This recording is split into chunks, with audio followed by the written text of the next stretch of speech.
Baik, pertama-tama saya perkenalkan, nama saya Sri Mardini. Saya sebagai salah satu narasumber di LSP P2 KPTK. Terus kemudian saya mengajar di SMK di Jakarta Selatan. Baik, mungkin selanjutnya saya akan langsung ke materi ya, anak-anakku semuanya ya. Oke, baik. Pertama-tama saya akan menyampaikan sosialisasi tentang unit kompetensi yang ada di klaster Pramuniaga. Sebagaimana yang kalian dapatkan dari materi sebelumnya, yaitu di hari pertama itu operasional pemasar barang dan jasa, kemudian di hari kedua juga masih operasional pemasar barang dan jasa, yang telah memberikan atau mensosialisasikan tentang unit kompetensi yang ada pada klaster tersebut. Lalu kemudian pada hari ini tentu sebagaimana yang sudah disarankan dalam hal ini oleh Ibu Tri Marfuah untuk menyampaikan sosialisasi tentang unit kompetensi pada masing-masing klaster. Untuk itu di klaster Pramuniaga ini juga akan saya sampaikan unit kompetensi pada klaster Pramuniaga. Baik anak-anakku sekalian, peserta pelatihan bisnis daring dan pemasaran, saya akan mulai dengan slide yang berikutnya. Nah, ini adalah unit kompetensi dalam klaster Pramuniaga. Oke, di sini ada 10 unit kompetensi yang ada pada klaster Pramuniaga. Mungkin saya akan berikan ulasan sedikit saja. Yang pertama yaitu unit kompetensi mempersiapkan diri untuk bekerja. Nah, unit kompetensi mempersiapkan diri untuk bekerja ini ada 2 elemen kompetensi, yaitu menampilkan diri dan yang kedua melaksanakan kerapian ruang kerja. Untuk elemen kompetensi menampilkan diri, mohon maaf ini saya sampaikan gambar ya, saya sisipkan di situ gambar-gambar, ini hanya sebagai ilustrasi saja. Mengapa harapan saya ini bisa mempermudah kalian semuanya peserta peserta pelatihan untuk memahami, karena saya tahu ya dalam hal ini saya mengetahui bahwa di antara kalian ada yang bosen dengan tulisan, karena kalau saya tampilkan dengan tulisan mungkin monoton ya, jadi tidak menarik ya, seperti itu. Jadi saya sisipkan gambar ini supaya membantu mempermudah kalian untuk memahami apa yang ada dalam unit kompetensi dan elemen kompetensi, seperti itu ya. Terus mungkin sekilas saja bahwa menampilkan diri itu ada kriteria unjuk kerja di kolom sebelah kanan. Seperti misalnya nanti saya akan kasih contoh sedikit, nanti bisa dibaca ulang karena ini nanti setelah presentasi saya akan lampirkan dalam Google Classroom. Berikutnya yaitu di antaranya adalah menampilkan diri itu aroma tubuh yang harus harum ya, aroma tubuh yang harum ditampilkan, kemudian pakaian, aksesoris, riafa jas dan tata rambut digunakan sesuai aturan, kebersihan dan kerapian diri ditunjukkan. Itu kriteria unjuk kerja untuk elemen menampilkan diri. Terus kemudian melaksanakan kerapian ruang kerja. Di sebelah kanan kriteria unjuk kerjanya yaitu sarana kerja diperiksa, kebersihannya, peralatan kerja disiapkan, kemudian ruang kerja dirapikan sesuai dengan standar operating prosedur yang berlaku di masing-masing perusahaan. Nah, berikutnya yang kedua yaitu berkomunikasi dengan target pelanggan. Kelihatan? Halo, apakah kelihatan gambarnya? Kelihatan. Ya, Bu, baik. Kelihatan. Nah, dalam unit kompetensi berkomunikasi dengan target pelanggan itu ada 4 elemen kompetensi. Kemudian yang pertama itu menggunakan prinsip dan teknik komunikasi lisan yang baik. Terus kemudian nanti silahkan kriteria unjuk kerjanya bisa dibaca. Mudah-mudahan ini nanti bisa membekali kalian untuk bisa memahami bimbingan dari Bapak Ibu guru di sekolah kalian. Ya, oke. Terus berikutnya yang kedua yaitu melakukan komunikasi dengan memperhatikan etiket dan etika komunikasi. Terus kemudian yang ketiga kontak langsung dengan target pelanggan. Ya, artinya di sini seorang pramuniaga harus memiliki kemampuan dalam hal berinteraksi dengan pelanggan. Mungkin garis besarnya seperti itu. Terus kemudian yang keempat, berkomunikasi efektif di tempat kerja.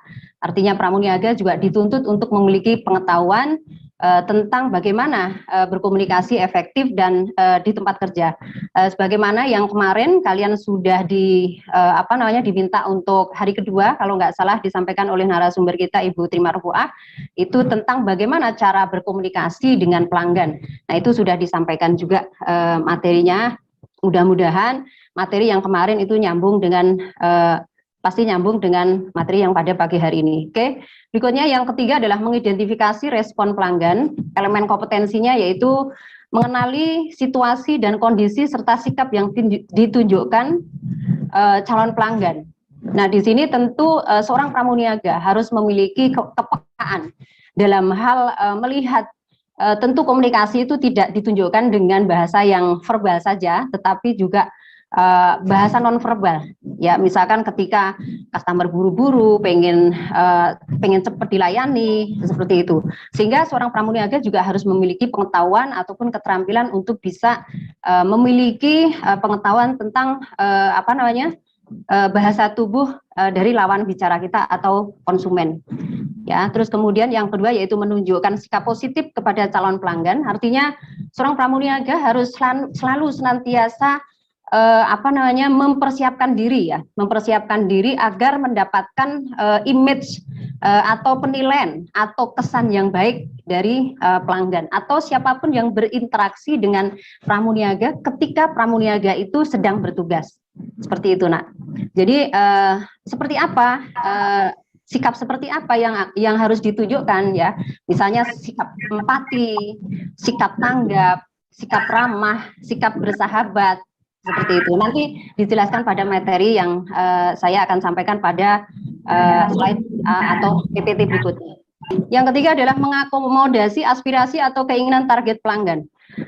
Seorang pramuniaga juga harus bisa atau memiliki kemampuan dalam hal mengakomodasi aspirasi atau keinginan konsumen. Misalnya, ya, ketika pelanggan misalnya menyampaikan satu keberatan ataupun komplain terhadap barang-barang yang sudah dibeli, seorang pramuniaga juga harus mengetahui bagaimana cara menghandle klaim dari pelanggan itu. Terus berikutnya mungkin seperti itu penjelasannya. Berikutnya yang keempat adalah melaksanakan pelayanan pelanggan. Ya, elemen kompetensinya ada 3, melayani pelanggan. Artinya nanti juga akan saya jelaskan di materi kepramuniagaan. Kemudian yang kedua, menggunakan peralatan dan perlengkapan untuk produk barang yang sedang dipromosikan. Artinya seorang pramuniaga harus memiliki pengetahuan dan keterampilan dalam hal mempersiapkan, memilih peralatan ataupun perlengkapan yang digunakan, bagaimana promosi yang dilakukan itu bisa komunikatif, ya, artinya bisa diterima oleh pelanggan dan mendorong motivasi untuk melakukan pembelian atau melakukan transaksi pembelian, seperti itu, ya. Terus kemudian yang ketiga, mengevaluasi program promosi. Di sini seorang pramuniaga tentu harus memiliki pengetahuan dalam hal di mana secara day to day atau setiap hari dari waktu ke waktu, ya, seorang pramuniaga harus bisa mengevaluasi promosi yang sedang dilakukan oleh toko di mana dia bekerja. Artinya seperti apa? Jadi bahwa promosi itu ketika berjalan, seorang pramuniaga harus tahu ini yang laku itu produk apa saja, bagaimana, kemudian apa saja yang dibeli, kemudian produk apa yang paling banyak, trennya yang paling banyak itu yang produk jenis apa, kemudian jumlahnya berapa, kemudian siapa yang membeli, pada hari apa. Nah, ini evaluasi program promosi itu juga harus pengetahuan atau keterampilan itu juga harus dimiliki seorang pramuniaga. Berikutnya yang kelima adalah melakukan konfirmasi keputusan pelanggan. Ada 2 elemen kompetensi, yaitu memberikan tanggapan terhadap kurang jelasan dari pelanggan. Jadi ketika pelanggan datang ke sebuah toko, kemudian ada sesuatu yang ditanyakan, maka seorang pramuniaga harus sigap, harus dengan empati, dia harus artinya seorang pramuniaga harus mendatangi, kemudian menawarkan hal-hal apa yang bisa diberikan, bantuan apa yang bisa diberikan kepada pelanggan tersebut. Itu, ya, jadi memberikan tanggapan terhadap kurang jelasan. Kemudian setiap ada pertanyaan dari konsumen, misalnya berkaitan dengan produk, maka pramuniaga juga menjadi wajib untuk mengetahui barang-barang yang ada di toko. Artinya produk knowledge atas program-program yang ada di toko itu harus diketahui oleh seorang pramuniaga. Kenapa? Karena ketika customer datang meminta penjelasan, itu sudah bisa memberikan tanggapan yang dibutuhkan pelanggan. Yang kedua adalah melakukan konfirmasi keputusan pelanggan, artinya setiap keputusan pembelian pelanggan harus kita konfirmasi agar pelanggan tidak tidak kecewa, ya, memastikan bahwa keputusan pelanggan itu betul adanya, gitu. Jadi biasanya misalnya contohnya susunya yang rasa stroberi, mereknya bendera, misalnya seperti itu, ya. Terus dikonfirmasi apakah memang betul itu pilihannya, gitu. Ya, membantu pelanggan dalam mengkonfirmasi keputusan pelanggan. Oke, berikutnya ini melakukan proses administrasi pengelolaan produk. Elemen kompetensinya meliputi satu, memutakhirkan data persediaan. Terus kemudian yang kedua, membuat laporan mengenai ketersediaan barang. Nah, elemen kompetensi di mana memutakhirkan data persediaan, di mana seorang pramuniaga juga dituntut setiap hari harus melakukan stok, ya, mengetahui jumlah barang, kemudian jenis barang apa saja yang ada di toko, kemudian barang apa saja yang masih ada atau berkurang stoknya. Ya, setiap hari pramuniaga harus memiliki data atau mengupdatekan data. Jadi dari hari ke hari data itu harus up to date. Ya, baik, yang pertama tadi sampai di sini cukup jelas, Nak? Halo? Udah jelas, Bu, saya. Baik, Pak. Baik, Nak. Terus yang kedua yaitu elemen kompetensi dari melakukan proses administrasi pengolahan produk yang kedua, yaitu membuat laporan mengenai ketersediaan barang. Ya, artinya tadi memutakhirkan data. Jadi kalau kalian sebagai pramuniaga, ya, itu laporannya itu harus, kalau kalian sudah punya data, maka kalian akan memiliki akan mampu membuat laporan ketersediaan barang. Jadi misalnya barang yang masih banyak itu apa, terus kemudian yang fast moving yang mana. Fast moving itu barang-barang yang cepat terjual atau repeat ordernya yang tinggi. Jadi yang sering dibeli oleh pelanggan itu apa saja. Seorang pramuniaga harus mengetahui tren, ya, tren dari masing-masing jenis barang itu manakah yang yang mana yang banyak terjual, mana yang slow moving, artinya yang lambat responnya atau penjualannya sangat lambat, itu harus memiliki pengetahuan dan memiliki data, sehingga seorang pramuniaga ketika mendapati ketersediaan barang itu bisa mengusulkan kepada perusahaan mana-mana stok yang harus diperbanyak, mana-mana yang harus dikurangi. Nah, sampai di sini sudah cukup jelas ya. Baik, saya lanjutkan. Ya, baik. Berikutnya adalah menemukan peluang baru dari pelanggan. Ini saya di situ saya sisipkan gambar seorang pramuniaga sedang memberikan gift kepada pelanggannya, gitu ya. Nah, di sini elemen kompetensinya ada 4, ya, mengevaluasi hasil hubungan yang telah dijalin dengan pelanggan. Ya, artinya mengevaluasi. Artinya kita harus mengetahui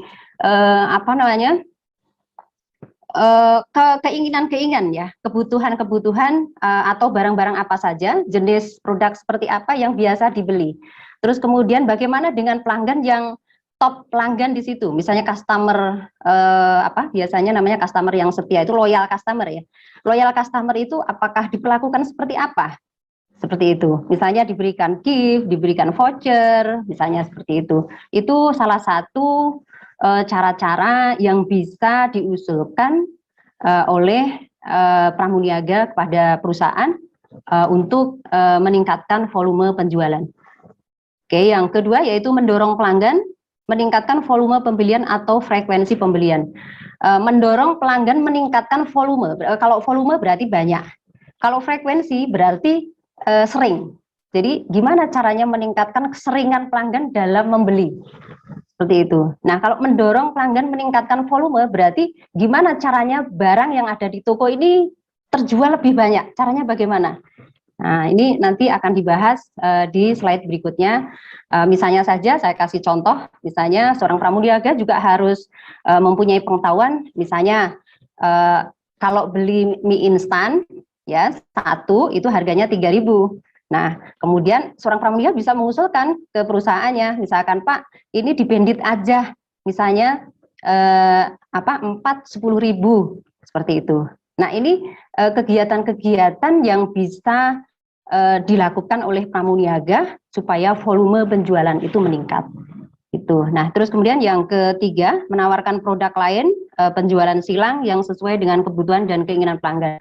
Seorang pramuniaga juga harus memiliki pengetahuan dan keterampilan dalam hal memberikan pilihan kepada pelanggan, ya, untuk ketika pelanggan datang ke sebuah toko kemudian mendapati apa yang tidak diinginkan ternyata tidak ada di toko kalian, maka seorang pramuniaga harus bisa memberikan penawaran silang, artinya produk lain yang fungsinya sama dengan barang yang dicari oleh pelanggan. Misalnya, pelanggan mencari teh sariwangi.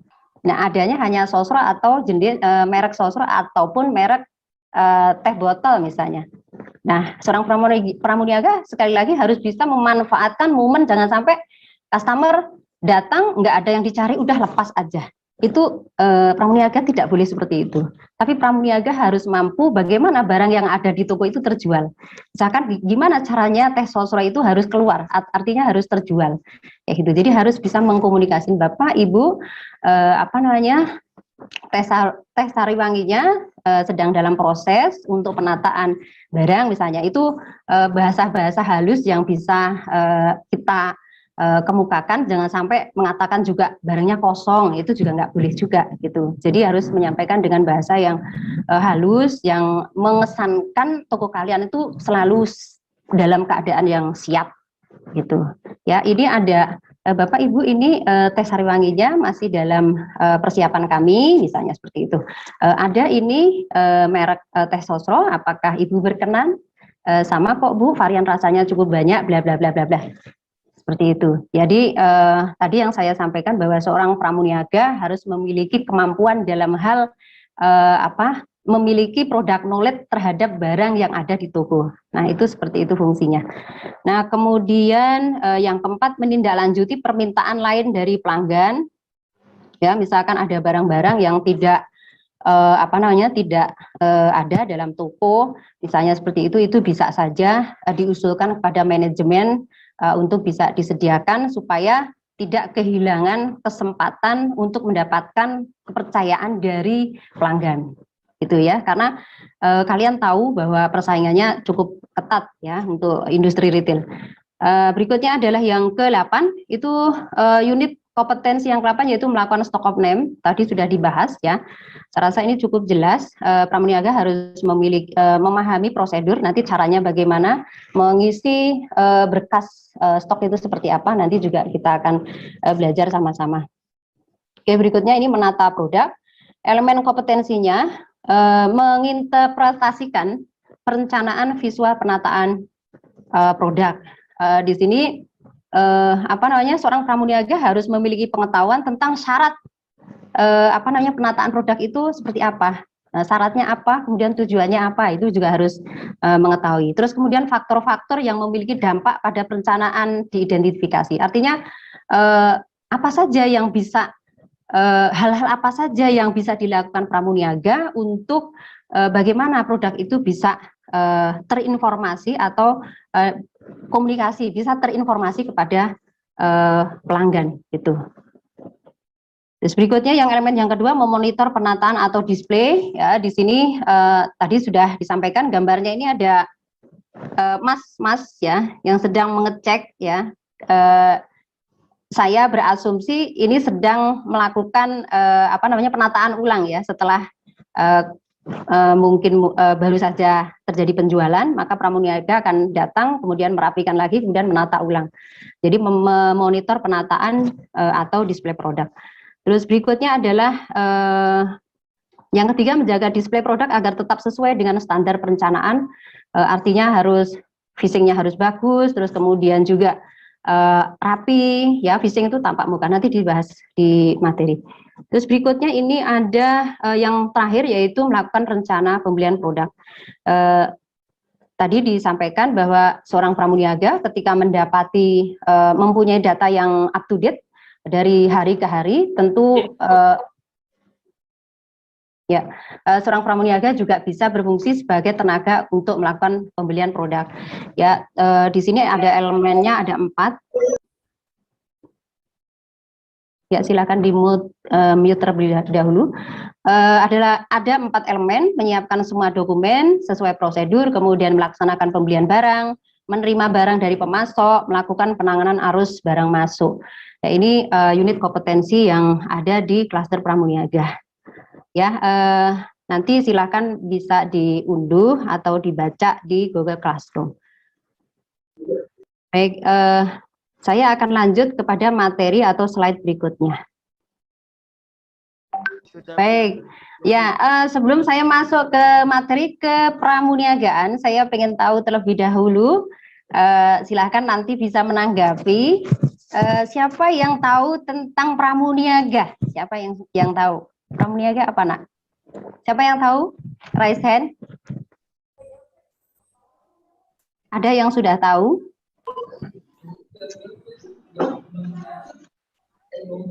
Ya, silakan raise hand. Pelayan, Bu, pelayan. Oh ya, pelayan. Ada lagi? Felix?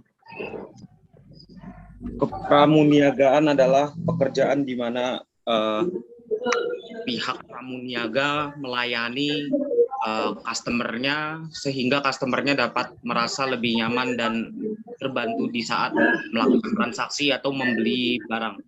Ya, bagus.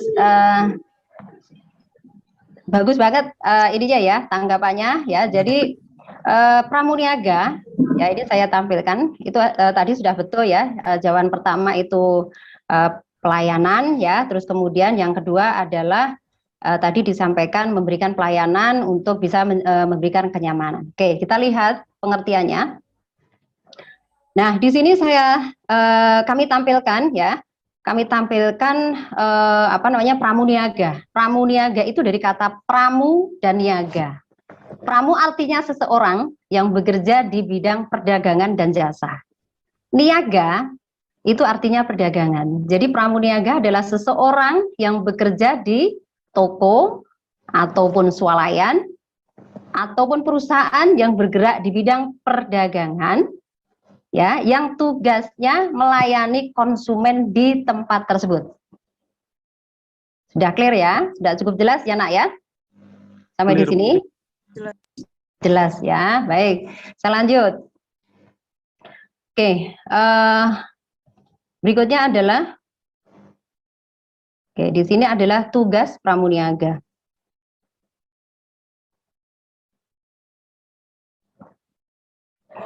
Ada 5 tugas pramuniaga. Yang pertama adalah mendata barang yang ada di rak atau tempat barang. Ya, tadi saya sudah sampaikan bahwa pramuniaga harus memiliki kemampuan ataupun pengetahuan yang mendasar tentang mengapa pramuniaga itu harus mendata barang. Karena apa? Tugasnya tadi disampaikan bahwa pramuniaga adalah seseorang yang melayani pelanggan di tempat tersebut. Ya, artinya mendata barang ini berkaitan dengan persiapan-persiapan yang dilakukan oleh pramuniaga sebelum membuka toko. Ya, artinya pelanggan data barang harus disiapkan, barang-barangnya harus tahu betul mana barang yang kurang, mana barang yang harus dibanyakin stoknya, harus tahu gitu ya. Terus kemudian barang yang nantinya harus pesan berapa, kemudian barang apa saja yang trennya bagus, kemudian barang yang volumenya kecil mana, tadi saya sudah jelaskan di depan. Ya, oke. Yang kedua adalah ini ya, mendisplay barang pada gondola atau tempat barang. Ya, pengetahuan atau keterampilan pramuniaga. Ya, tugas pramuniaga adalah mendisplay barang. Artinya memang pramuniaga harus mampu merencanakan penataan produk yang baik. Ya, nanti dibahas di slide berikutnya. Kemudian berikutnya adalah mempromosikan barang dagangan. Ya, tadi disampaikan bahwa tugas seorang pramuniaga adalah bagaimana dia merencanakan sebuah kegiatan yang bisa menaikkan volume. ya, jumlah barang yang terjual harus banyak.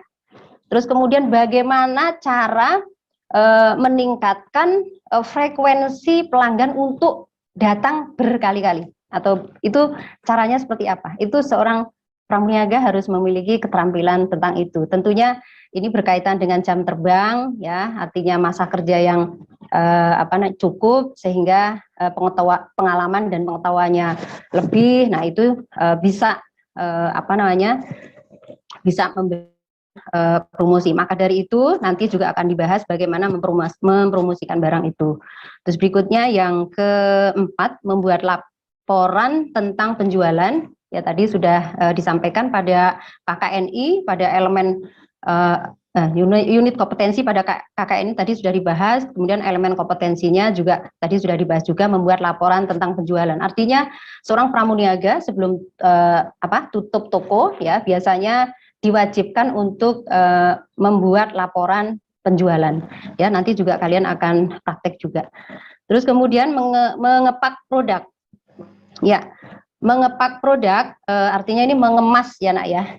Seperti hanya ketika kalian mungkin pasti kalian sudah berbelanja di toko modern. Saya pengen tahu siapa yang tahu tentang toko modern itu yang mana saja sih, nak? Siapa yang tahu? Ada yang tahu? Toko modern kan ya, Bu? Ya, toko modern apa, nak? Felix, ya. Dari mana, nak, Felix? Dari SMK Tarakanita. Oke, sip, mantap. Gimana? Toko modern itu apa, nak? Apa saja yang kamu ketahui tentang toko modern? Kalau setahu saya, toko modern itu punya transaksi yang lebih modern, jadi nggak ada yang namanya barter-barteran, jadi mereka pakai contohnya pakai kartu kredit, pakai cash biasa juga bisa, terus juga pakai metode voucher, terus pelayanannya mereka bisa melalui pramuniaga, yang dimana itu kan satu kesatuan. Sedangkan kalau yang tradisional itu mereka dilayani oleh pemiliknya sendiri.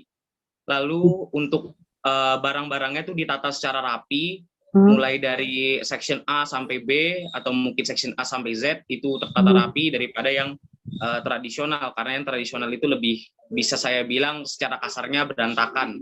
Dan itu bakal susah. Dan untuk kebersihannya lebih terjaga dibanding yang toko tradisional. Ya, mantap. Baik, mantap jawabannya, cukup lengkap, memberi gambaran tentang perbedaan dari toko modern dan toko tradisional, ya. Terus kemudian saya pengen tahu toko modern yang ada di sekitar kita, boleh sebut nama atau mereknya, apa saja yang kalian tahu tentang merek dari toko modern itu? Boleh sebut nama tokonya? Ayo, siapa yang bisa? Siapa, nak? Yores. Indomaret, betul. Siapa nih? Sebut nama, nak. Tadi siapa yang Alfamidi, Bu. Alfamidi. Terus siapa lagi? Nah, apa lagi? Ramayana. Ya, oke. Terus Family Mart, ya. Oke, jadi cukup bagus ya pengetahuan kalian. Jadi toko modern itu ada yang kapasitasnya kecil, itu berupa minimarket, kemudian yang sedang misalkan supermarket, kemudian yang besar itu adalah hypermarket, misalnya seperti Carrefour, kemudian Lotte gitu ya. Itu yang kapasitasnya besar, yang mereka memiliki konsep atau manajemen yang cukup bagus dalam hal melayani pelanggan. Dalam jangka panjang tentunya mereka memiliki sumber daya yang lebih lengkap dibanding dengan toko yang sifatnya masih tradisional, ya. Kembali ke mengepak produk, jadi pramuniaga harus memiliki kemampuan dalam hal mengepak produk, seperti hanya yang kalian lihat, misalnya kalian belanja di supermarket, misalnya di mana yang dekat dengan kalian, misalnya apa? Supermarketnya, Superindo misalnya, ya. Nah, itu kan seorang pramuniaga, mereka dibekali keterampilan untuk bisa mengemas barang, ya, merepeng buah, kemudian merepeng sayuran, misalnya seperti itu juga menjadi bagian dari tugas dari pramuniaga. Oke, selanjutnya ini fungsi pramuniaga, ya, fungsi pramuniaga. Ya, fungsi pramuniaga membentuk kepercayaan pelanggan terhadap kualitas barang yang dijual dan juga performance perusahaan atau toko, membentuk kepercayaan pelanggan terhadap kualitas barang. Artinya apa? Pramuniaga harus konsentrasi terhadap barang-barang yang dijual, yang ada di toko. Jangan sampai ada yang sudah expired, ya. Terus kemudian menggantinya, ya. Artinya dalam keadaan yang fresh, ya. Barang harus dalam keadaan yang memang layak jual. Tidak boleh dalam keadaan expired, tidak boleh dijual dan ada di rak atau gondola penataan produk. Nah, itu tugasnya pramuniaga untuk mengecek, ya, mengecek barang tersebut. Kemudian juga performance perusahaan dan membentuk kepercayaan juga performance perusahaan. Nah, ketika kalian mampu, semua stakeholder itu apa ya? Stakeholder itu semua komponen yang ada di perusahaan itu memiliki menjiwai pekerjaannya, ya, maka dalam jangka panjang perusahaan itu memiliki performance yang baik. Performance itu kinerja. Ya, kinerja itu hal-hal yang bisa dirasakan oleh pelanggan. Oh, saya ke Superindo aja deh, soalnya barang-barangnya fresh, nggak ada yang expired misalnya. Barangnya selalu diganti, misalnya seperti itu. Ya, kemudian bersih tokonya dan lain sebagainya. Kemudian menebak kebutuhan atau barang yang ingin dibeli oleh pelanggan. Ya, menebak. Ya, artinya tadi kalian sudah saya dibuka ya di unit kompetensi tadi bahwa seorang pramuniaga harus mengetahui tren itu apa ya? Tren itu data, ya. Memiliki data dari masing-masing produk itu banyak mana gitu. Itu harus mampu. Misalnya nih pada saat akhir bulan atau awal bulan gitu ya. Nah, itu harus tahu. Berarti yang belanja ini adalah ibu-ibu rumah tangga misalnya. Maka yang harus disediakan stoknya yang banyak itu adalah kebutuhan-kebutuhan rumah tangga, misalkan minyak, gula, ya, dan lain sebagainya, sabun dan lain sebagainya. Itu seorang pramuniaga harus di-fullin stoknya. Ya, karena sudah bisa menebaknya ini tidak asal, tapi berdasarkan tren bulan-bulan berikutnya. Sebelumnya. Ya, sebagai acuan untuk melakukan persediaan barang pada toko yang di mana dia bekerja. Itu ya. Oke, yang selanjutnya adalah membantu pelanggan memilih barang yang sesuai dengan apa yang diinginkan. Ya, membantu pelanggan. Artinya misalnya pelanggan bingung ya, pengen cari produk sampo yang mengatasi kerontokan misalnya ya. Seorang pramuniaga karena tahu produk knowledge barang-barang yang ada di toko itu, karena mengetahui semuanya, jadi bisa langsung menghampiri pelanggan yang kebingungan itu. Selamat siang, apakah bisa saya bantu Ibu? Ya Mas, saya sedang mencari produk sampo yang mengatasi kerontokan yang bagus yang mana ya? Yang mana? Misalnya seperti itu. Seorang pramuniaga harus bisa, misalkan di situ ada berbagai merek, kemudian pramuniaga harus bisa menerangkan satu persatu dari produk-produk sampo yang mengatasi kerontokan itu apa saja, nanti pembeli yang akan memutuskan. Jadi membantu pelanggan dalam hal memutuskan pembelian. Oke, selanjutnya adalah menginformasikan kualitas barang sampai cara perawatannya. Ya, contohnya misalnya menginformasikan kualitas barang, misalnya beli susu, ya. Misalkan beli susu, Bu, nanti kalau sudah dibuka, ya, itu nanti hanya sampai seminggu ya Bu, nanti perawatannya dimasukkan ke kulkas misalnya. Jadi menginformasikan kualitas barang sampai cara perawatannya. Artinya itu tadi, kalau seorang pramuniaga memiliki produk knowledge yang bagus, maka dia bisa memberikan, dia akan lebih komunikatif dengan pelanggannya. Seperti itu. Ya, oke. Berikutnya adalah menjawab pertanyaan dari pelanggan, tadi sudah. Kemudian melayani komplain dari pelanggan. Ya, tentu menjadi resiko dari perusahaan yang siapapun yang berinteraksi dengan masyarakat pasti ada resiko atau komplain yang diterima. Tetapi komplain ini juga harus kita tangani dengan baik agar agar supaya toko kita menjadi rujukan. Kalau kita tangani dengan baik, pelanggan akan merasa dihargai, pelanggan akan merasa dihormati, dan ditempatkan pelanggan ini sebagai seorang raja, gitu ya. Karena maju mundurnya, hidup matinya perusahaan itu tergantung pelanggan. Sekarang bagus tokonya, lengkap barangnya, ya. Tapi kalau jutek atau abai itu apa ya? Abai itu nyepelein pelanggan, ya, maka lambat laun, cepat atau lambat dia akan tersingkir dan akan lebih memilih kepada usaha retail yang lain yang memiliki kemampuan untuk melayani komplain dengan baik. Oke, kemudian melaksanakan standar layanan pramuniaga dengan baik ini saya rasa cukup jelas ya, bahwa seorang pramuniaga harus ikut peraturan yang ada di perusahaan. Oke, terus kemudian berikutnya ini wewenang pramuniaga mengusulkan pembaharuan sistem kerja, ya, tadi saya rasa sudah cukup jelas saya sampaikan. Kemudian penataan dan pemajangan barang yang siap jual, kemudian meminta nasihat, petunjuk dan bimbingan dari rekan kerja dan atasan, ya. Kalian nanti akan berinteraksi dengan rekan kerja, ya. Jadi saat ini, ya, kalian mungkin ada beberapa kalian yang saat ini pelatihan bersama-sama dengan teman di sekolahnya ataupun di rumah secara mandiri, ya, berkelompok. Nah, itu adalah melatih kalian dalam hal berkolaborasi dengan orang lain, ya. Jadi ini meminta nasihat, petunjuk dan bimbingan dari rekan kerja dan atasan. Artinya dalam hal apa? Dalam hal mengusulkan sesuatu yang bermanfaat untuk perusahaan. Oke, selanjutnya adalah meminta fasilitas yang dapat memperlancar pekerjaan dalam melaksanakan tugas dan tanggung jawab. Seorang pramuniaga memiliki wewenang. Jadi pramuniaga itu harus kritis, ya. Kritis dalam hal ini ketika menjumpai misalnya ya. Baik, artinya ketika menjumpai kendala yang di lapangan, ya, maka seorang pramuniaga harus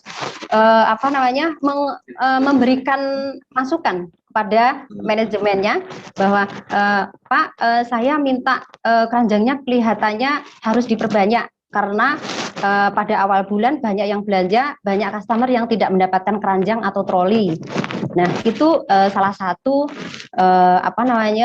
hal-hal yang bisa dilakukan oleh pramuniaga. Jadi tidak hanya melayani, tapi sebetulnya pramuniaga itu memiliki peran yang cukup besar untuk kemajuan perusahaan.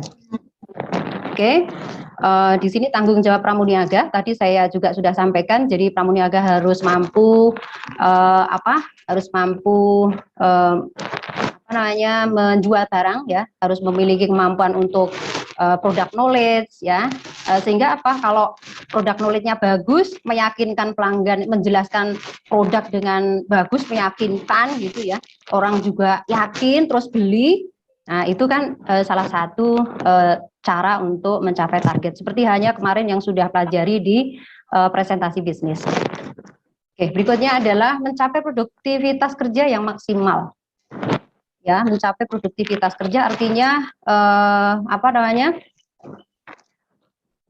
kalian harus bekerja sesuai dengan standar operating prosedur yang berlaku nantinya di perusahaan, ya. Jadi harus bekerja secara secara teratur, ya, agar produktivitasnya itu bisa maksimal. Oke, terus kemudian melakukan upaya preventif untuk menanggulangi bahaya kebakaran, ya, misalnya tidak merokok di ruang area kerja, terus kemudian menegur temannya yang tidak tertib, seperti itu salah satu upaya-upaya preventif yang bisa dilakukan oleh pramuniaga. Berikutnya adalah menjaga tingkat shrinkage atau angka kehilangan. Ya, ini menjadi kewajiban atau tanggung jawab pramuniaga juga, ya, ketika pada saat bekerja, ya, harus memonitor kemungkinan barang kehilangan. Kehilangan barang itu banyak sebabnya, ya, apakah mungkin, mohon maaf, apakah mungkin ada, tidak menutup kemungkinan yang datang ke toko itu adalah tidak menutup kemungkinan mereka yang memiliki niat-niat yang kurang baik. Itu juga harus menjadi kewaspadaan yang dimiliki oleh seorang pramuniaga. Berikutnya adalah menjaga kebersihan area penjualan dan merchandise. Ya, ini saya rasa cukup jelas, tadi saya sudah sampaikan. Kemudian memberikan informasi yang benar kepada pelanggan secara bijak. Tadi saya sudah sampaikan, jadi memberikan informasi-informasi yang dibutuhkan oleh pelanggan. Ini larangan pramuniaga ya, saya baca cepat saja. Berdebat dengan pelanggan. Saya pengen tahu kenapa kok nggak boleh berdebat dengan pelanggan. Siapa yang pengen memberi tanggapan? Ada yang mau memberikan tanggapan? Berdebat dengan pelanggan kenapa dilarang? Larangan pramuniaga ya, Bu? Ya, kenapa nggak boleh berdebat dengan pelanggan, Nak? Emang dampaknya apa? Kalau menurut saya sendiri, kalau berdebat sama pelanggan itu, maka rating kita juga otomatis akan turun gitu. Nggak cuma dari harga diri sang pramuniaga itu sendiri, atau memang kita yang menjadi pramuniaga itu, di saat kita berdebat, itu akan menurunkan rating dari pertama pramuniaganya, lalu yang kedua itu dari perusahaannya, karena perusahaannya akan dinilai pertama daripada pramuniaganya sih, itu menurut saya. Karena nanti kalau misalkan berdebat, itu kan jatuhnya itu ke tata krama, dan itu kan bisa membahayakan kehidupan dari perusahaan itu sendiri, dan itu akan menyebabkan rating turun juga gitu. Betul, bagus banget ya analisanya ya. Jadi Terus nyaman juga, Bu. Sorry kepotong. Ya, silakan. Juga jadi nggak nyaman, Bu. Iya, betul. Jadi pelanggan merasa diabaikan ya. Kalau udah sebel, mending emangnya tokonya yang punya toko kamu sendiri, barang banyak di luar gitu. Saya mending pindah aja deh, ngapain saya ngadepin pramuniaga yang jutek, yang yang egois gitu ya. Seperti itu. Makanya nggak boleh berdebat dengan pelanggan. Saya rasa sudah cukup jelas ya. Oke, terus kemudian menilai dan menghakimi pelanggan. Wah, ini bahaya lagi. Ya, jadi itu sih customernya, maaf nih, customernya cerewet misalnya. Nah, itu kan nggak boleh. Terus kemudian pada saat menangani komplain juga bersungut-sungut, mukanya ditekuk, wah itu luar biasa, nggak boleh banget. Ya, oke. Selanjutnya bergerombol dan ngobrol berlama-lama di area kerja. Wah, ini juga sangat dilarang ya. Bisa dibayangkan kalau bergerombol berarti dia nggak concern pada counternya, misalkan pramuniaga susu, pramuniaga snack misalnya. Kemudian dia nggak nggak stay, nggak menjaga counternya masing-masing. Kemudian dia senang dengan bergelombong itu di satu tempat lah. Artinya customer menjadi terabaikan. Ya, jadi nggak boleh itu ya. Terus kemudian acuh tak acuh, jadi kurang bersemangat, ogah-ogahan. Ya, Nah ini jangan sampai terjadi. Oke ya. Terus berikutnya membiarkan pelanggan menunggu terlalu lama. Cuek aja. Kalau customer udah kelihatan buru-buru, bukannya ditanya, maaf Bu, bisa saya bantu? Apakah Ibu sedang buru-buru? Kan mestinya begitu. Jadi empati ya, sekali lagi empati itu merasakan bagaimana kekhawatiran atau keadaan seperti yang dirasakan oleh pelanggan itu. Gimana ya kalau saya yang ngalamin sendiri itu gimana ya, misalnya seperti itu. Jadi seorang pramuniaga juga harus sekali lagi harus memiliki yang namanya empati itu termasuk dalam kategori yang soft skill ya Nak ya, kayak gitu ya. Berikutnya adalah berjalan rame-rame di area penjualan. Wah, ini luar biasa banget ya, ini ekstrim, nggak boleh. Terus kemudian meletakkan tangan di saku. Nah nih, jadi kayak mohon maaf nih, bahasa kasarnya kayak ngebosi. Nah itu nggak boleh ya. Terus kemudian meninggalkan counter tanpa izin. Nah ini bahaya lagi, nggak tanggung jawab ya. Meninggalkan counter tanpa izin, harusnya kan misalnya saya mau istirahat dulu ya dengan rekannya, kan biasanya di perusahaan itu akan mengatur jam-jam istirahat ataupun jam beribadah ya, itu biasanya diatur. Nah kemudian sebagai seorang pramuniaga yang bertanggung jawab harus titip pesan sama rekan kerja yang di sampingnya, maaf ya saya mau beli makanan dulu, titip, nanti kalau ada customer bisa dilayani terlebih dahulu misalnya seperti itu. Atau izin ke atasannya ya, selalu. Jadi kita harus menunjukkan ketika nanti kalian bekerja di industri retail, baik itu minimarket, supermarket ataupun hypermarket ataupun di mana saja, ini juga tidak boleh sembarangan ya Nak ya. Ketika kalian di bawah naungan sebuah organisasi, maka kalian harus tunduk terhadap aturan yang berlangsung di perusahaan itu. Oke ya. Selanjutnya adalah makan, minum, terima telepon lewat HP di counter. Nah ini dilarang ya, meskipun semua perusahaan pasti sudah punya larangan atau aturan mainnya ya, tapi ada juga pramuniaga yang kurang bertanggung jawab atau kurang dedikasinya ya, dengan masih melanggar aturan-aturan yang berlangsung di perusahaan. Artinya dia tidak peduli dengan kelangsungan dari perusahaan itu. Oke ya, terus kemudian ini bersandar, jongkok dengan tidak sopan, bertopang dagu, menguap, wah bahaya lagi ini. Ya, artinya apa? Mungkin malamnya begadang sampai pagi barangkali ya, sehingga tidak ada persiapan diri untuk besok bekerja. Bahwa dengan bekerja itu yang dia mendapatkan penghasilan. Jadi sekali lagi ini sikap-sikap yang menurut Bu Dini itu kurang bertanggung jawab gitu ya. Jadi jangan sampai terjadi karena kalian sudah mendapatkan pembekalan seperti yang kalian dapat pada pelatihan ini. Mudah-mudahan kalian tidak sudah tahulah apa yang nantinya harus kalian hindari pada saat bekerja di industri dimanapun kalian berada, baik itu retail maupun yang lainnya. Oke, kemudian ini larangan pramuniaga sudah.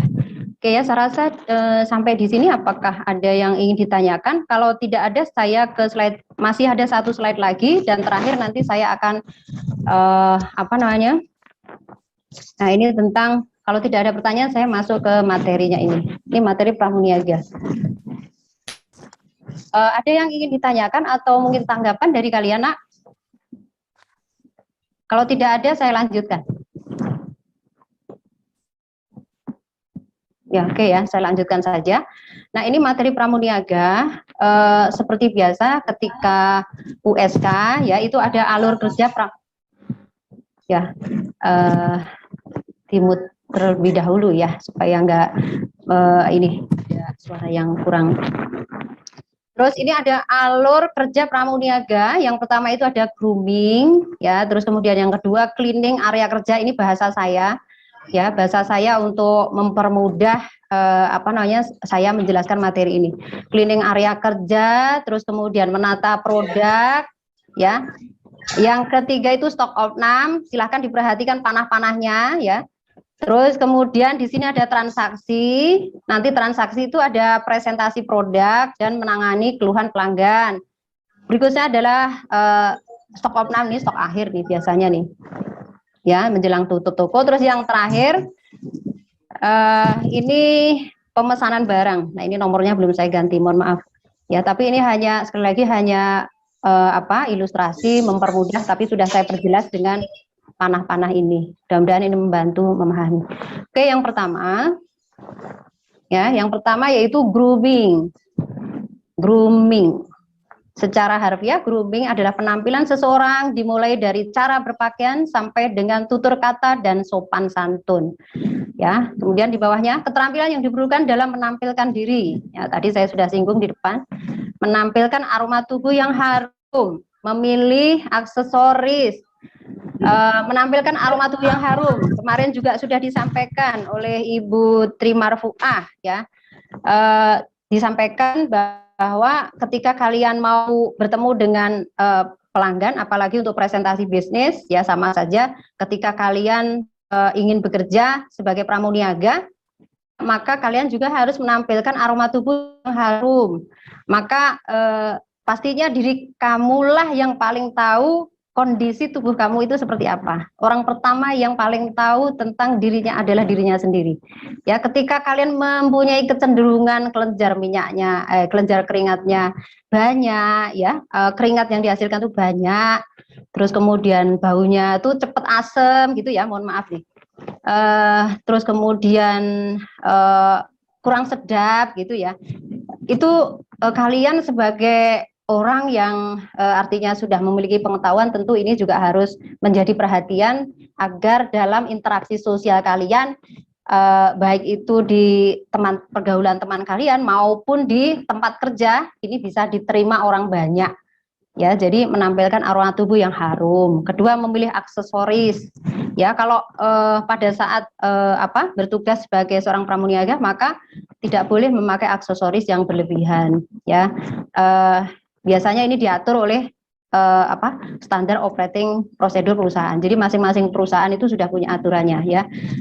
Yang intinya kalian tidak diizinkan untuk memakai gelang, memakai kalung. Berikutnya adalah menata rambut, menunjukkan kebersihan. Saya rasa ini tadi sudah cukup jelas.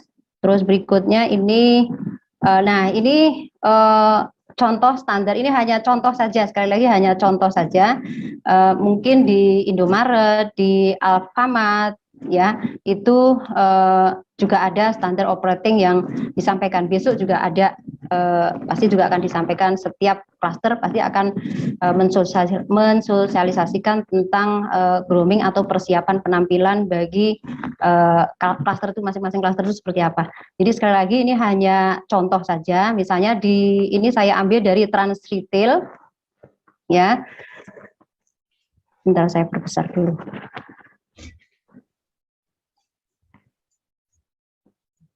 Ini sudah nampak? Sudah, Bu. Ya, ini kalau di Carrefour itu diatur seperti ini, Nak. Jadi rambutnya harus disisir rapi, kemudian dikasih penjepit kecil, terus kemudian yang pakai jilbab, jilbabnya dimasukkan, terus kemudian yang tidak pakai jilbab ini harus pakai seperti cepol ya, seperti itu, atau harnet ya. Terus kemudian dalam keadaan yang rapi, kukunya tidak boleh panjang dan kelihatan bersih. Kemudian ini diizinkan untuk pakai blush on. Tapi ini contoh ini di retail ya, Nak ya. Tapi nanti kalau di USK biasanya nanti dengan guru pendamping kalian akan akan diarahkan nanti seperti apa, gitu ya. Oke, ya berikut saya rasa cukup jelas. Kemudian ini yang contoh standar grooming untuk laki-laki di Transmart Retail. Saya pengen tanya deh, ada nggak di antara kalian ini yang PKL-nya di Trans Retail atau Carrefour? Ada? Ada, Bu. Dari SMK mana, Nak? 59, Bu. 59 ya. Jadi saya rasa pas kapan? Ini kelas berapa? Siapa namanya? Maaf. Siva, Bu. Siva. Oke, Siva. Ini kelas berapa, Siva? Posisinya sekarang kelas 11 Sekarang atau kelas 12. kelas 12 ya? Di Carrefour mana? Di Carrefour kelas berapa ya? 11 ya? 11. Ya, udah. Ini ya, PKL-nya kemarin di Trans Retail ya. Oke, ya. Artinya Siva tahu ya, pastinya mengikuti standar grooming yang ada di Carrefour ya, Nak ya? Iya, betul, Bu. Betul ya. Coba kalian bercerita dengan peserta yang lain di Carrefour seperti apa? Coba, seperti apa? Ya, silakan. Siva. Iya, Bu, kayak gitu, Bu. Disuruh dimasukin hijabnya. Terus yang cewek pakai hairnet, harus rapi, kukunya juga bersih gitu, Bu. Waktu PKL kamu diizinkan pakai lipstik nggak? Nggak boleh ya kalau PKL ya? Boleh, Bu, berias karena kan penampilan harus menarik, tapi harus tetap jangan yang menor juga karena kan menyesuaikan tempat gitu. Oh gitu ya, oke. Nah terus ya clear ya, saya rasa semuanya ya. Tepuk tangan untuk Siva dari SMK 59.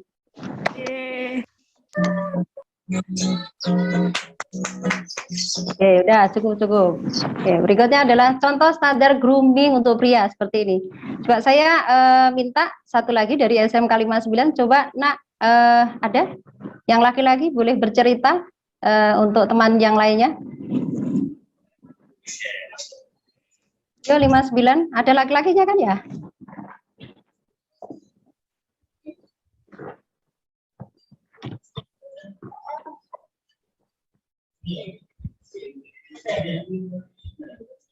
Bentar.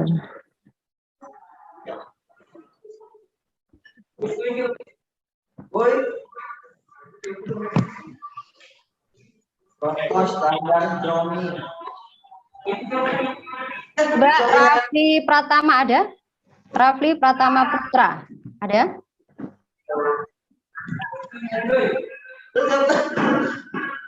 Ada Rafli Pratama Putra? Apa?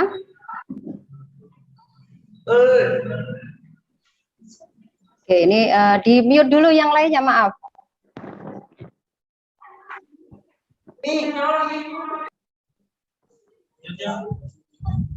Oh, enggak ini ya. Oke, saya ini lagi.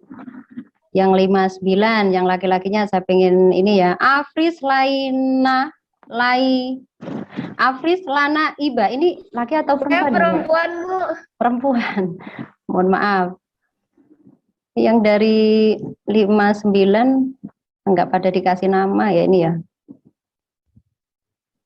Kalau Ageng Ramadhani dari mana ya?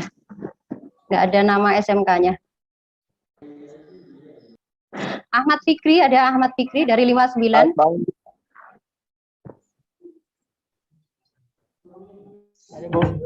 Ya silakan Nak, cerita sedikit aja. Gimana sih kemarin yang standar grooming di Carrefour kamu seperti apa? Cuman bercerita aja. Saya di hari-hari, Bu. Oh di hari-hari. Oke. Yang di Carrefour ada? Yang di Carrefour? Bentar. Saya pengen satu aja. Yang laki-laki. Ahmad Fikri Arista di hari-hari ya? Iya, Bu. Oke, adakah dari Tarakanita? Tarakanita ada PKL-nya di mana, Nak? Gramedia sama PTJKI, Bu. Ya, oke. Kalau ini dari Ahmad Fauzi, ini SMK 28 Oktober ya? Di mana, Nak? PKL-nya, Nak? Di Ramayana, Bu. Ramayana ya. Oke. Tak kelihatan nggak pakai nama itunya. Oke, nggak apa-apa. Tadinya saya pengennya ada interaksi, jadi berbagi sharing dengan teman-temannya ya, yang dari sekolah lain, sehingga bisa memberikan pengetahuan yang real ya. Kalau ada yang jadi testimoni, maka itu lebih sesuai fakta gitu ya, sesuai fakta gitu. Tapi yang laki-laki 59 nggak ada yang resen ya. Oke, tidak apa-apa, saya simpulkan sendiri ya. Jadi kalau di Transretail secara umum itu tidak boleh berkumis ya. Jadi kalau ada kumisnya, memang kalian sudah balik ya, itu harus dibersihkan ya, nggak boleh. PKL pun juga saya rasa sama. Bener nggak? Nggak boleh berkumis kan? Bener Iya, ya? betul, Bu. Betul ya. Terus rambutnya harus dirapikan ya, biasanya dikasih minyak ya. Kalian pasti lebih tahu lah ya, anak-anak muda sekarang ini pakai, kemarin disampaikan ada pomade ataupun banyak ya yang bisa memberikan supaya rambut tetap terjaga rapi dalam 8 jam kerja. Itu biasanya ada.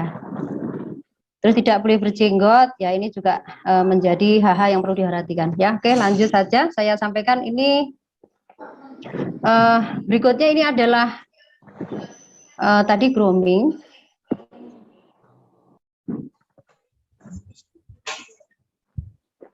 Oke, grooming adalah sebuah ungkapan yang digunakan oleh seseorang ketika bertegur sapa, ya, bertegur sapa dengan lawan bicaranya ya. Terus kemudian ini lakukan ya greeting, berikutnya ini adalah greeting ya, saya lanjutkan ya.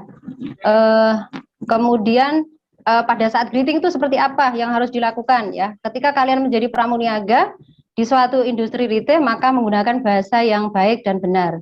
Kemudian menyapa dengan ramah dan santun, ya, sopan dan santun. Kemudian menyapa konsumen saat bertemu, bertransaksi, menawarkan bantuan, meminta menunggu, menangani keluhan, dan meminta izin. Misal, ketika pelanggan datang ke toko, maka misalnya kalian menyampaikan selamat pagi, saya dengan Dini bisa dibantu, misalnya. Itu adalah greeting atau salam ketika menyambut pelanggan datang ke counter. Nah, misalnya menawarkan bantuan, selamat siang, saya dengan Dini, ada yang bisa saya bantu? Adakah yang ingin misalkan menawarkan bantuan seperti itu? Ketika pelanggan dilihat kerepotan membawa barang belanjaannya sebagai pramuniaga, maka harus datang menghampiri, kemudian memberikan salam terlebih dahulu, kemudian Bapak Ibu, apakah saya boleh bantu dengan mengambilkan keranjang misalnya, agar lebih nyaman dalam berbelanja. Itu bisa kalian sampaikan.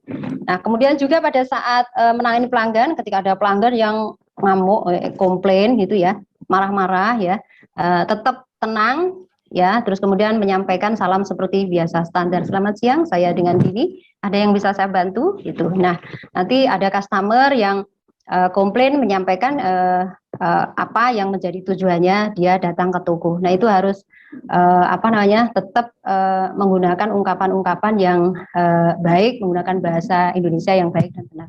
Oke, kemudian berikutnya ini di bawahnya jangan lakukan menggunakan panggilan selain Bapak Ibu. Misalnya Abang, selamat siang Bang, misalnya nggak boleh.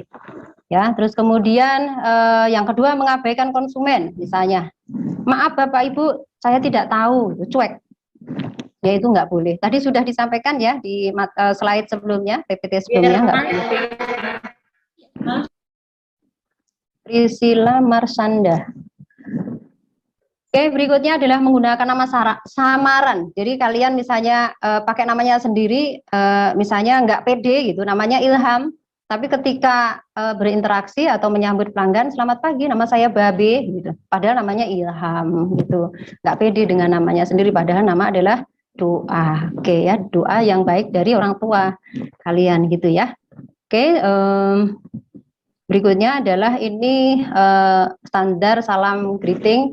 Ini hanya secara umum saja, ya. Saya mengambil pada saat memberikan salam itu juga antara waktu pagi, siang, dan malam itu juga intonasi suara itu menentukan apakah itu suara ngeledek ataukah itu salam yang memberikan penghargaan atau penghormatan. Dengan salam ngeledek itu bisa sangat sekali dirasakan oleh lawan bicara kita. Ya, jadi hati-hati dengan intonasi suara. Ya, kemarin saya mengambil dari narasumber kita Bu Heni Sasmianingsih itu ya, ngajari cukup bagus banget ya. Jadi kalau pagi bersemangat, selamat pagi, selamat datang di toko kami. Jadi mungkin lebih luas Bu Heni barangkali ya, besok kamu dapat materinya. Nggak tahu Pak Bu Heni atau Pak Idam besok. Ya, terus kemudian kalau siang itu misalkan sudah lebih datar. Selamat pagi, selamat siang, selamat datang di toko kami, misalkan seperti itu. Ya, saya rasa ini cukup, insya Allah dengan kemauan yang tinggi untuk belajar, saya rasa ini bisa kalian lakukan. Oke ya. Berikutnya adalah membersihkan area kerja. Tadi juga saya sudah sampaikan bahwa kebersihan toko menentukan image secara keseluruhan. Image itu image itu penilaian atau kesan yang baik ya. Ya, image itu lebih kepada seorang pramuniaga memiliki kewajiban untuk membentuk image yang baik pada toko atau perusahaan itu. Ya, jadi tidak boleh toko misalnya minimarketnya itu kumuh ya. Kemudian produk-produknya, barang pajangannya itu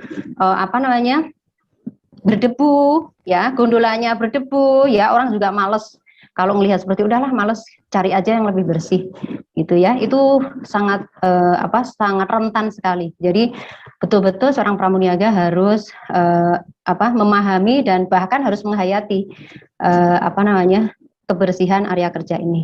Oke, saya rasa cukup jelas ya, membersihkan area kerja, membersihkan lantai, menyapu, mengepel ya.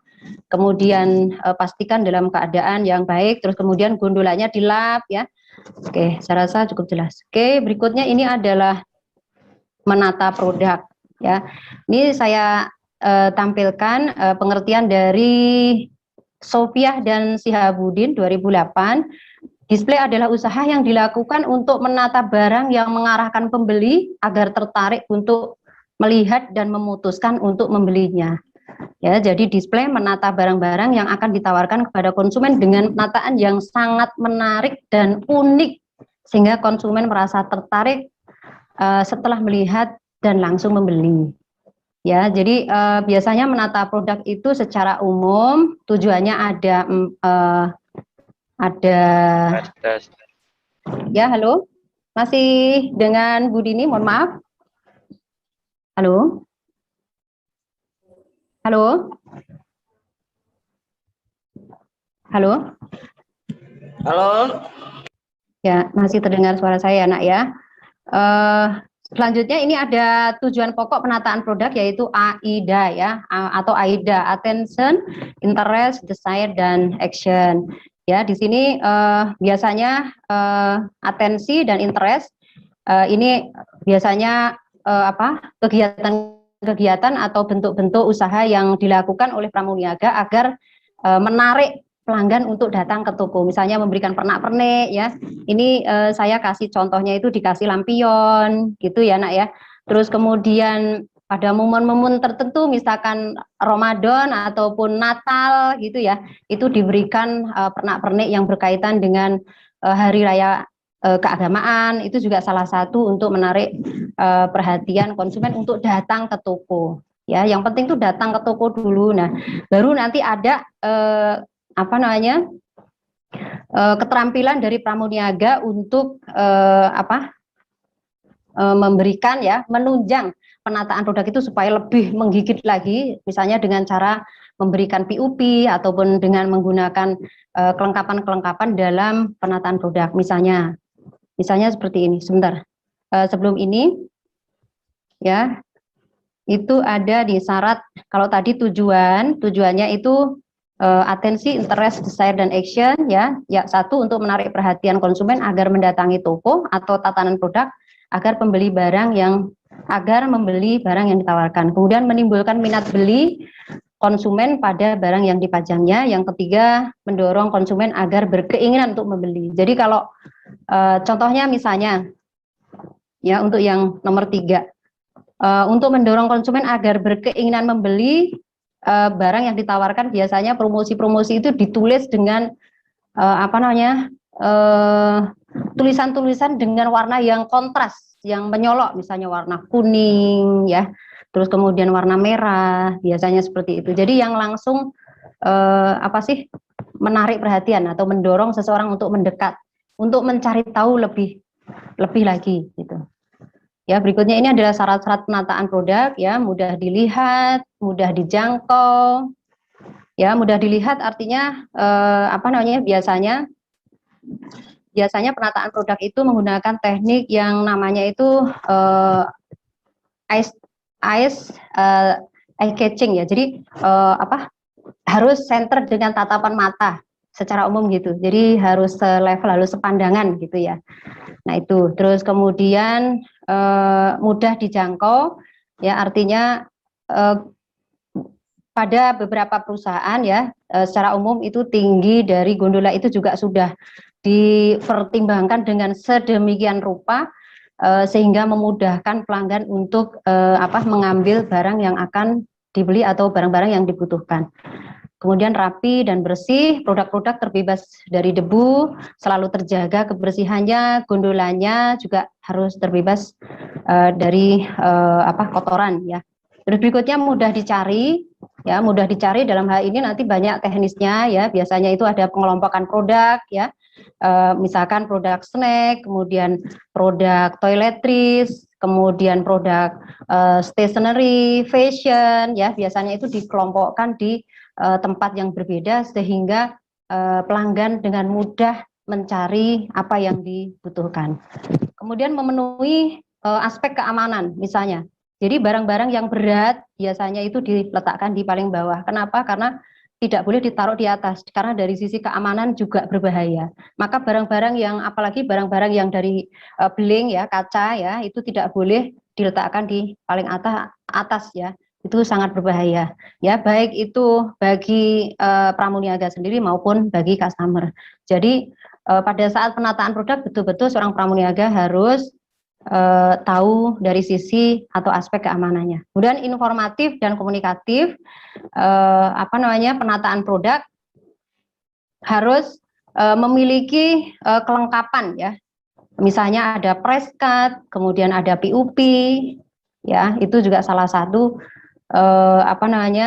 komunikasi yang secara nggak langsung bisa kalian tempatkan pada display produk, tetapi bisa memberikan informasi yang dibutuhkan pelanggan, misalnya yaitu tadi PUB sama press cut. Oke, terus berikutnya ini adalah peralatan yang biasa digunakan di industri retail minimarket ya, ada gondola ya yang di bawah ini, kemudian shelving, kemudian wagon yang biasanya untuk barang-barang yang diskon, terus kemudian di bawahnya ini contoh saja, tetapi ini sebenarnya cukup banyak sekali sebetulnya. Ya, terus berikutnya ini perlengkapan penataan produk ya. Tadi supaya penataan produk itu bersifat komunikatif dan informatif, maka harus dibuatkan PUP. Nah, di sini syarat PUP itu harus mencantumkan nama barang, terus kemudian harga, merek, ukuran, dan spesifikasi lainnya. Kemudian ukuran disesuaikan dengan barang. Jadi ukuran PUP itu harus disesuaikan dengan barang yang akan yang ada promosinya itu. Tulisan harus jelas dan rapi, warnanya menarik. Warna menarik dan ya informatif. Kemudian ini ada SKU, ya kalau SKU ini sebetulnya dari sisi perusahaannya ini adalah apa namanya teknis ya, teknis dalam hal mengelola stok yang ada di toko itu, ya SKU itu yang apa ya, kode barang yang diberikan kepada semua item sampai yang terkecilnya gitu, ya satuan. Ini adalah yang terkecilnya ya SKU ini. Jadi misalnya ada Aqua itu kan ada ukuran yang 1 liter 600 sama 400 sama 250. Itu mempunyai nomor SKU yang berbeda, kode SKU yang berbeda, itu stock keeping unit namanya. Terus kemudian ini TIR itu barisan ya. Ini juga sama, biasanya masing-masing perusahaan juga berbeda dalam apa namanya mengatur TIR ini, ya misalkan ada cuma 1 baris aja, ya misalkan seperti itu. Kemudian ada 2 baris, 4 baris, ya tergantung dari apa namanya space atau tempat atau gundula yang disediakan oleh perusahaan dan banyaknya barang yang dijual oleh perusahaan itu. Ya kalau barangnya ruangannya kecil, barangnya banyak, ya TIR-nya berarti pakai yang kecil gitu. Ya, oke, berikutnya ini cara mendisplay barang. Facing suatu barang menghadap ke depan. Nah itu tampilannya harus menghadap ke depan ya nak ya. Sebentar, mungkin gambarnya seperti ini kali ya. Nanti saya berikan contohnya di pembahasan lembar kerja. Oke, usahakan tinggi tiap jalur sama ya. Usahakan barang-barang yang di apa namanya yang dipajang itu tingginya sama. Letakkan barang sesuai ukuran besar atau berkesan berat itu di bawah, barang yang ukuran kecil berkesan ringan di atas. Tadi sudah disampaikan. Kemudian diusahakan memperoleh tinggi barang yang sama. Kemudian adanya pengelompokan produk ya. Jadi ada produk food, non food, kemudian dairy food. Sekarang saya tanya dulu ya. Kalau dairy food itu apa aja sih nak? Biar nggak saya sendiri, Bu Dini kayaknya ngomong sendiri deh. Kalau dairy food itu apa aja sih nak? Ada yang mau nanggapi? Halo? Saya Bu. Ya, silakan Felix. Kalau dairy itu kenapa? Dairy itu menurut saya sih ini apa namanya produk kayak dari susu gitu, terus keju. Iya betul. Terus makanan sehari-hari yang dikonsumsi Bu, dairy food tuh. Oh itu daily. Ini daily. Ini dairy.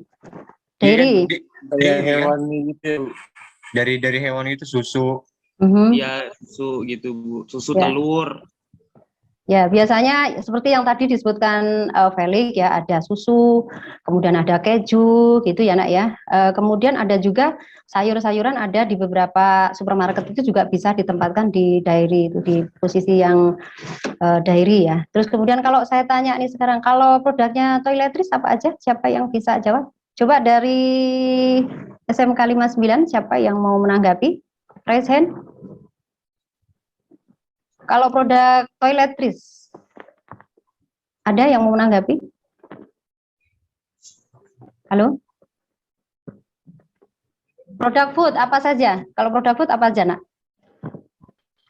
Pangan. Ya, Brian? Produk food kan? Apa aja, nak? Makanan. Kayak misalnya mie, nah, beras. Betul. Terus apalagi minuman gitu ya? Ya. Minuman, makanan, terus kemudian ya food ya. Terus kemudian kalau non food apa aja? Kalau non food apa aja? Non food sabun. Ada sabun, ada odol. Ayo apa lagi?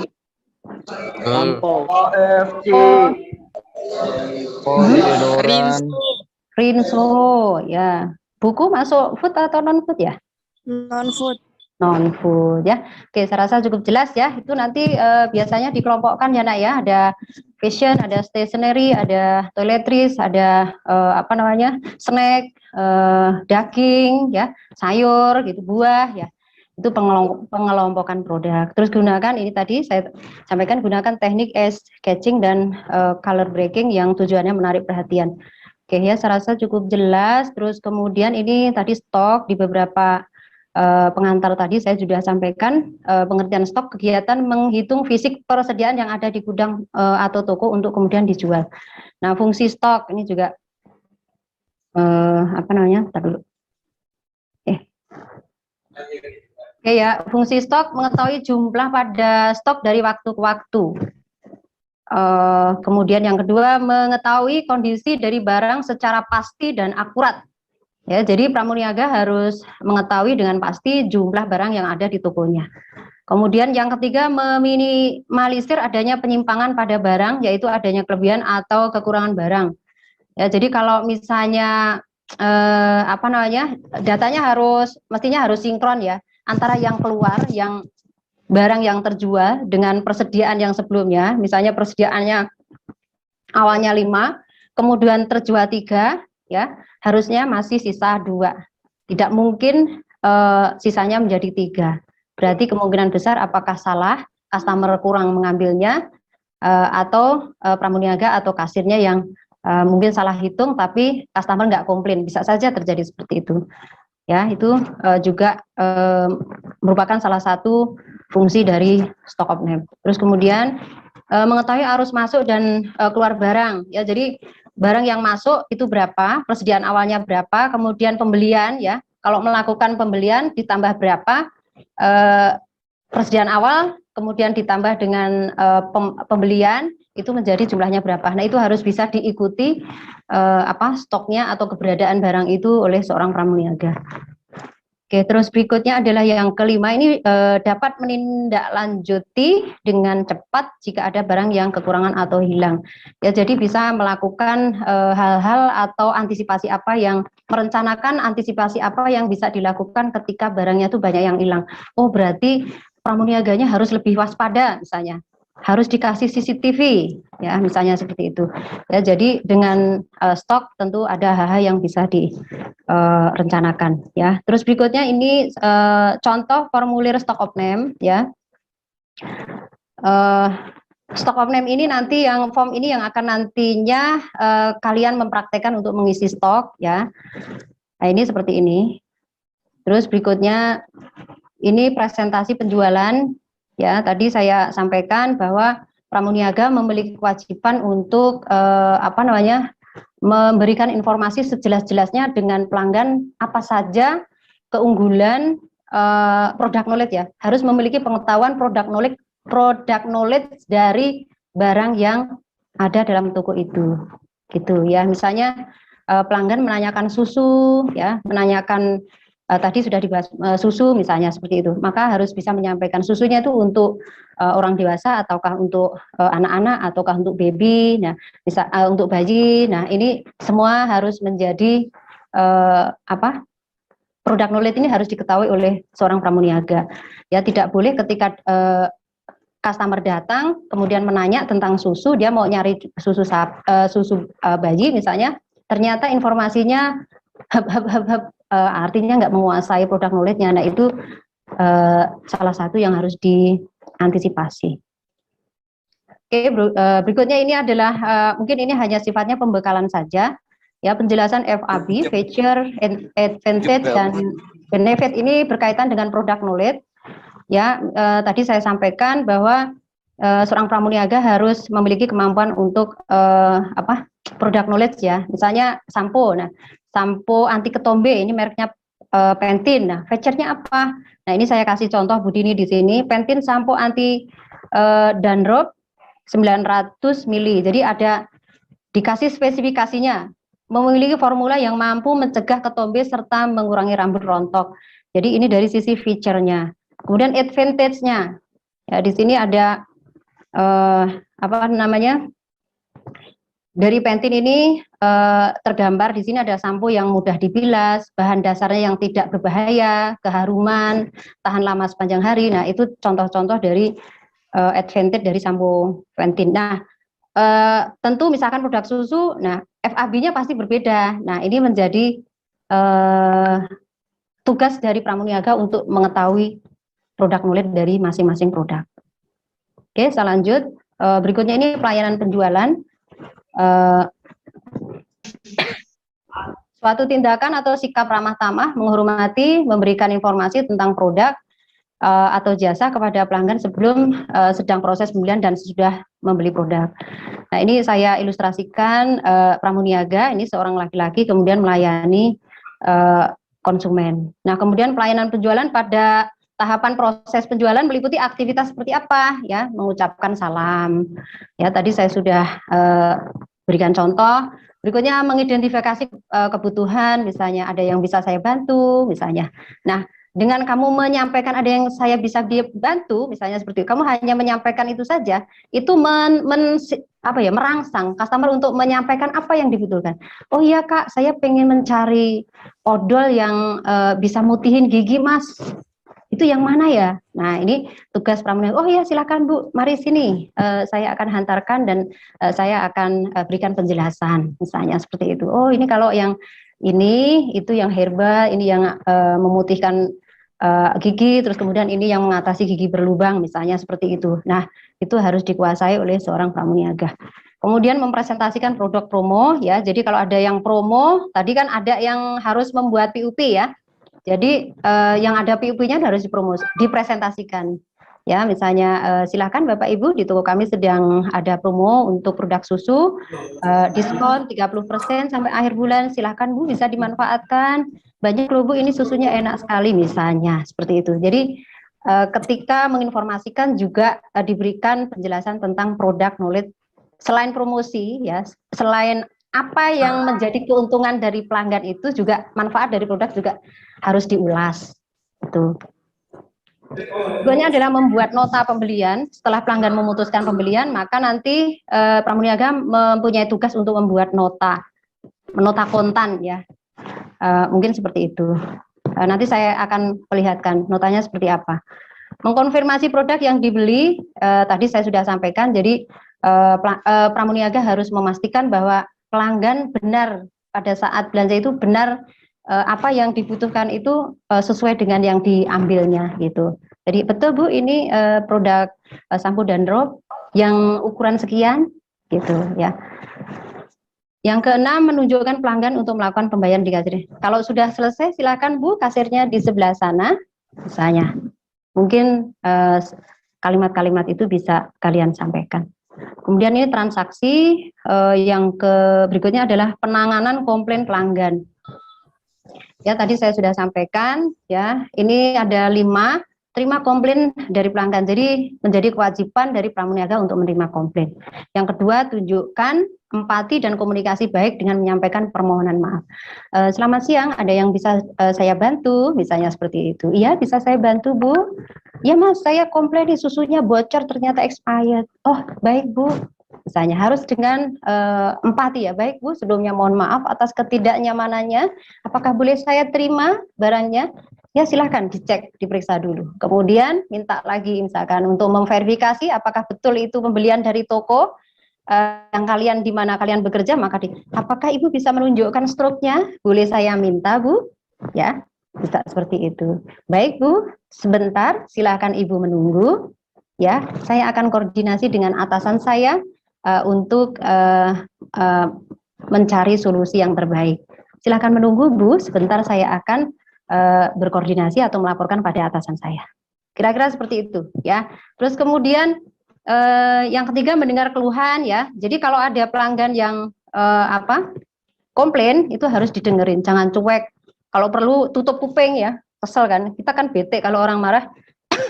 Tapi harus bisa membedakan antara marahnya customer itu dalam dalam posisi bisnis ya.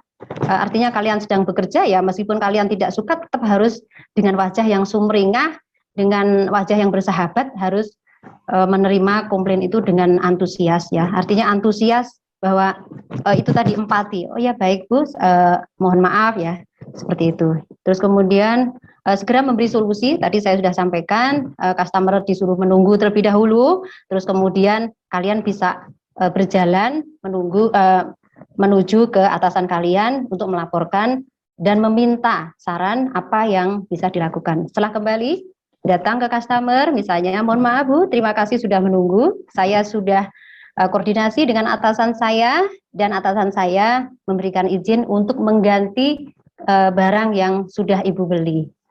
Ya, ini Bu struknya dan ini diserahkan, gitu ya.